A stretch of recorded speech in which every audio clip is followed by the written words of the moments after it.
یہ زور زور سے جو دعا پڑھی جاتی ہے نا، اللہم اغفر لحینا و میتنا و شاہدنا و غائبنا و صغیرنا و کبیرنا، اور پڑھی جاتی ہے اللہم اغفر لہ وارحمہ وعافہ واعف عنہ واکرم نزلہ ووسع مدخلہ، یہ سب دعائیں پڑھی جاتی ہیں، یہ قاعدے سے ہر ایک پیچھے رہنے والے آدمی کو پڑھنا چاہیے۔ پہلی بات تو زور سے پڑھنے کا ثبوت ہے ہی نہیں۔ بلند آواز سے نماز جنازہ پڑھانا بالکل پڑھا سکتے ہیں، تو سنن ترمذی میں بھی موجود ہے کہ طلحہ بن عوف رضی اللہ تعالی عنہ نے سوال کیا تھا سیدنا حضرت عبداللہ بن عباس رضی اللہ تعالی عنہ سے، صلی علی جنازۃ فقرأ بفاتحۃ الکتاب فقلت له فقال انه من السنہ او من تمام السنہ۔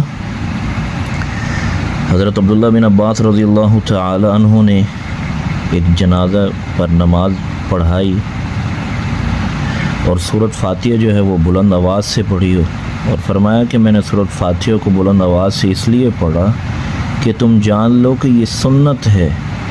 اس کو ابو داود نے بھی روایت کیا اور ترمذی نے بھی کیا ہے، اور عبداللہ بن عباس رضی اللہ تعالی عنہ نے فاتحہ پڑھی ہے اور سورت پڑھی ہے اور بآواز بلند پڑھی ہے، اور جب نماز سے فارغ ہوئے تو فرمایا کہ یہ سنت ہے اور حق ہے۔ اور یہ بھی بات آپ سمجھ لیں، یعنی نماز جنازہ میں فاتحہ اور کوئی دوسری سورت بآواز بلند پڑھنا یہ رسول اللہ صلی اللہ علیہ وسلم کی سنت ہے، اور اسی طرح فتح الباری میں بھی ہے حدیث مرفوع، یہ اجماعی مسئلہ ہے کہ صحابہ رضی اللہ تعالی عنہم کا قول سنت ہے۔ اس لفظ سنت سے مراد حدیث مرفوع قول رسول صلی اللہ علیہ وآلہ وسلم ہے۔ علامہ شوکانی رحمۃ اللہ علیہ نیل الاوطار کے اندر کیا فرماتے ہیں؟ فرماتے ہیں کہ یعنی لفظ جہر میں دلیل ہے بلند قرات پڑھنے کی نماز جنازہ پر، بلکہ اس حدیث میں واضح دلیل ہے کہ اونچی دعا پڑھنے کی نماز جنازہ میں، اور اس سے کوئی منع کرنے والا نہیں، نہ شرعاً نہ عقلاً، اور نہ کوئی اس کا دعویٰ کرنے والا ہے۔ جنازے میں دعا بلند آواز سے پڑھنا رسول اللہ صلی اللہ علیہ وسلم سے بھی ثابت ہے، مسلم شریف اور نسائی شریف میں بھی ہے۔ حضرت عوف رضی اللہ تعالی عنہ کیا فرماتے ہیں کہ پس آرزو کی میں نے کاش یہ میت میں ہوتی، یعنی یہ میت میری ہوتی، رسول اللہ صلی اللہ علیہ وسلم کی دعا کی وجہ سے شوق پیدا ہوا۔ اور اسی طرح مسلم میں یہ لفظ بھی ہیں کہ میں نے رسول اللہ صلی اللہ علیہ وسلم کی یہ دعا اسی وقت یاد کر لی۔ رسول اللہ صلی اللہ علیہ وسلم نے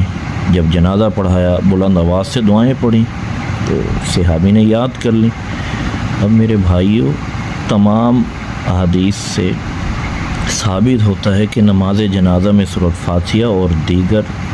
سورت اور دعا رسول اللہ صلی اللہ علیہ وسلم نے بھی بلند آواز سے پڑھی ہے، اور عبداللہ بن عباس رضی اللہ تعالی عنہ نے بھی بلند آواز سے پڑھی ہیں۔ جب سیدنا حضرت ابن عباس رضی اللہ تعالی عنہ سے پوچھا گیا تھا کہ آپ نے بلند آواز سے جنازہ کیوں پڑھا، تو انہوں نے کیا کہا تھا کہ تم جان لو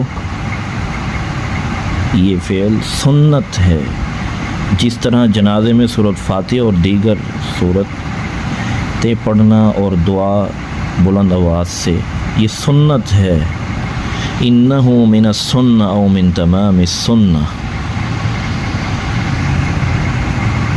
اس طرح رسول اللہ صلی اللہ علیہ وآلہ وسلم اور حضرت عبداللہ بن عباس رضی اللہ تعالی عنہ اور حضرت ابو ہریرہ رضی اللہ تعالی عنہ کی جو روایات ہیں قرات بالجہر کے حوالے سے، یہ ثابت ہوتی ہیں، اور یہ تمام حدیثیں صحیح ہیں۔ واللہ اعلم بالصواب۔